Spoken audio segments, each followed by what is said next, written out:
Dexter Lawrence news complicates things a little bit, but we got to get popping. We got to get mocking. The New York Giants, the G-Men, are on tap next, and we are going to first up look at the roster, talk about the needs real quick. Quarterback, obviously not a need. You got Jackson Dart. Your hope is he's the franchise quarterback. And you have Jameis Winston to back him up too, which is, he's a good backup to have and certainly can play a needed P in a pinch. Running back, it's a big question on Scadaboo's injury situation. I'm not looking at this as an early need. You can talk about this conversation with Jeremiah Love. I don't think they need to do that. I think they should just go out on day 3, find some depth there. Even if Scadaboo's not 100% early on, you got Motor Singletary back with Tyron Tracy. Those guys certainly can fill in for Cam Scadaboo early on. Eric Ray too. Wide receiver, this is something that I also think is more of a day 3 pick. You have Malik Neighbors. Gomer Neighbors, of course, right? Anyway, Malik Neighbors is a true number 1 wide receiver, in my opinion. And when he comes back this next season, he's going to be such a big boost for Jackson Dart, I feel like. And then in combination with that, your hope is that Darius Slayton has a little bit of a bounce back season. Maybe Matt Nagy will use him more like a vertical Tyquan Thornton type of role, which is going to be good for Slayton. You got Darnell Mooney, who's going to be more of that gadget. Think of like a Xavier Worthy in the Chiefs type of offense, even though he didn't have that type of speed or anything.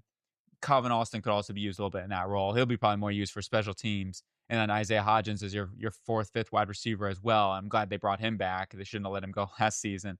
They could absolutely add somebody here in this wide receiving room for the future. Austin, Mooney, 1-year contracts. Maybe they move off of Slayton at some point. Generally speaking, it's not priority 1. It's definitely something I would be looking at, though. Still investing, getting more and more weapons for your young quarterback is never a bad idea. Tight end, at least they added in a weapon here with Isaiah Likely, who's going to help them out tremendously. And that's why I think that they're in a decent spot with Neighbors and Likely possibly being your 1-2 punch right there. And then Slayton, Mooney will be your 3rd, 4th type of wide receiver offense players in this offense. That's a pretty dang solid wide receiving core, tight end room to have right there. And then you got Theo Johnson as well going into his 3rd season. But generally speaking, Johnson had a nice jump in year 2 as well. So if he can make another jump to year number 3, then you're looking at a really good 1-2 punch at tight end. Possibly a Mark Andrews, Isaiah Likely situation for John Harbaugh. You got Chris Manhertz as well, who's a good blocker. Thomas Fidone, a guy that I like from Nebraska. You go ahead, you got fullback Patrick McCard, more familiar faces there for John Harbaugh. I love it. Offensive line, possibly the biggest need on the roster, depending on the Sexy Dexy decision and whether they move him or decide to give him a bump in salary, which is with the hope they should do that. In terms of needs, guard is the big need here. You got to go ahead and address that. John Runyon, John Michael Schmitz going into contract situations as well. They need to look at those positions long-term, and drafting, developing some offensive interior players, absolutely critical. Your hope is Marcus Bowe takes a step and can be a really good swing tackle for them, just in case Andrew Thomas or Jermaine Illuminar get injured. Generally speaking, though, tackle-wise looks pretty dang good. Interior needs some help. Whether you feel confident, Evan Neal, Lucas Patrick, I think that is just house money at this point, and I don't think you can expect anything at this. I mean, Lucas Patrick is pretty good. He just has a lot of injuries. He can certainly fill in and be the day 1 starter for them if need be, and combined with the draft pick if they decide to draft somebody more like round 2 range or whatever. Defensively, defensive tackle is a position they have to add to. There's no getting around it. Even if Dexter Lawrence is given a pay boost, so he's happy and all those sort of things, they need to add a defensive tackle because the lack of depth that they had last season was a big problem. And yeah, you had a rookie in Darius Alexander. Him going into year number 2 will be really helpful. Roy Robertson Harris is getting older now. What is he, like 33, 34? And he's a good early down player and all those sort of things. But once again, they need to think about the future there. And you got Elijah Chapman, Sam Roberts, Marlon Tuipulotu. I mean, DeMarvin Leal can play a little interior. Same thing with Chauncey Golston. But generally speaking, the amount of depth that they have here is not super convincing. And the fact of the matter is, if Lawrence is traded, then they really need to go after defensive tackle between free agency and the draft. But even if Dexter Lawrence is brought back, absolutely, I want to add to this room and get some more help in a run defending sort of mold. And then we go on to the edge position. Brian Burns, KT, Abdul Carter, you're number 2. You got Chauncey Golston. This is not a need.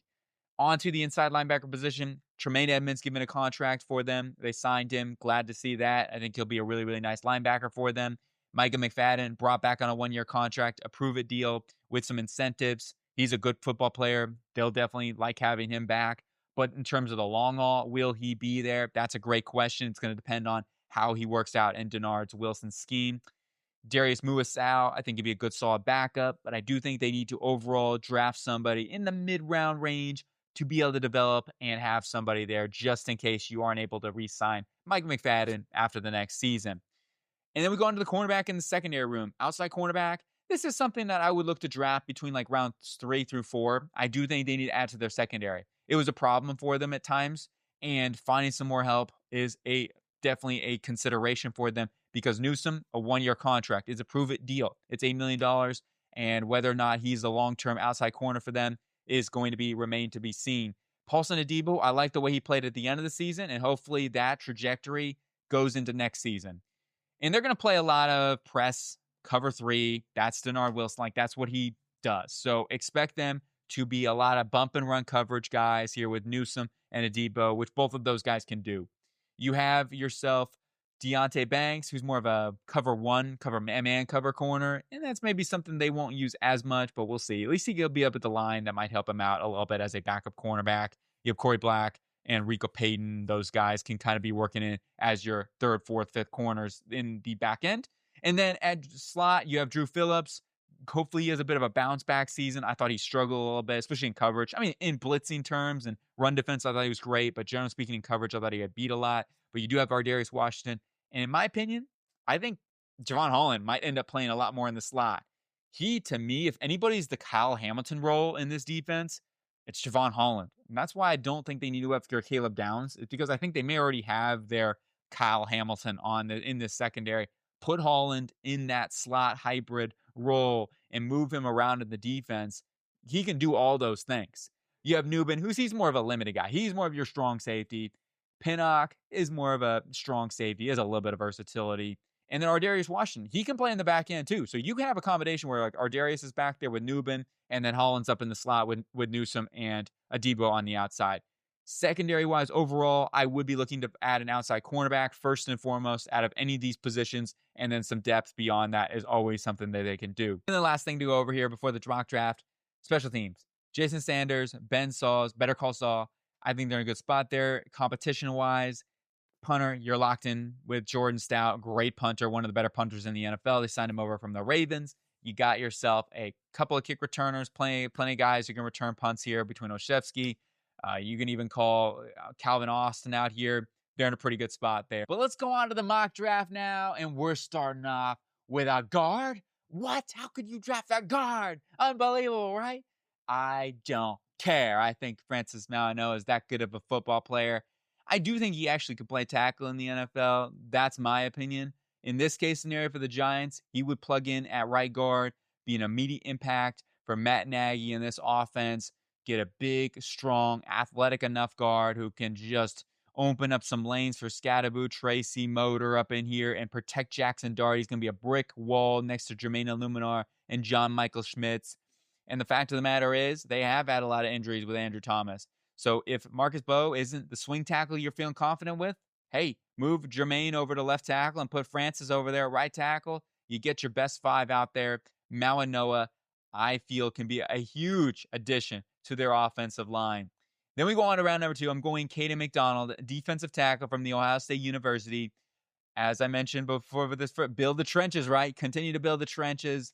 Caden McDonald is a rock. He is a rock-solid defensive tackle that may not have the upside of some of these other guys like the Banks, the Woods, the Hunters in this draft class.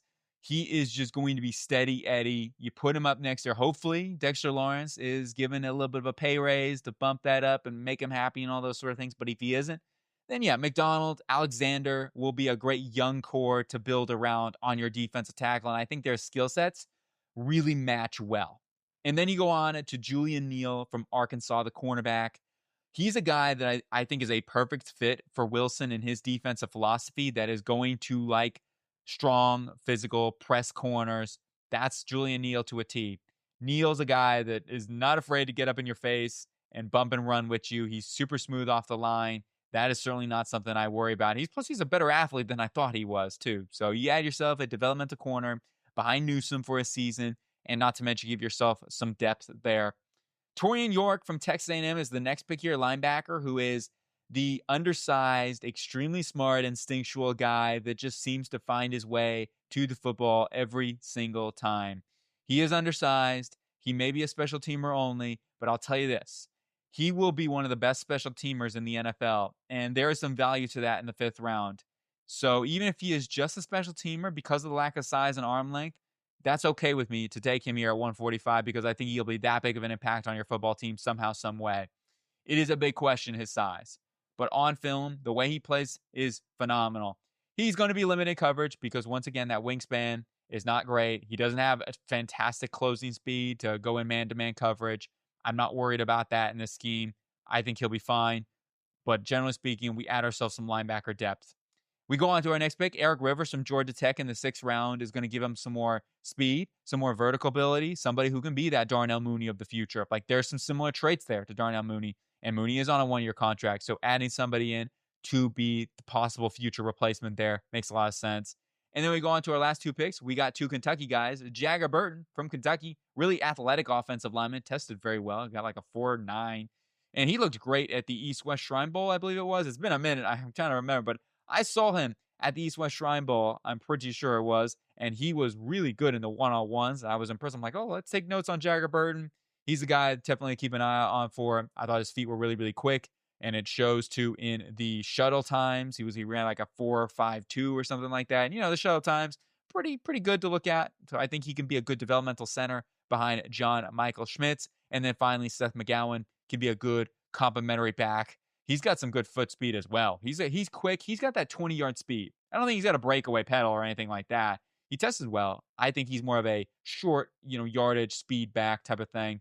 Could add a little bit more pad level help to get some more power profile. I do think he can run a little high. You got to look at the off the field stuff. But generally speaking, I think he'd be a great 1, 2, 3 punch there with what they have in Tracy, Scadaboo, and now McGowan in this room.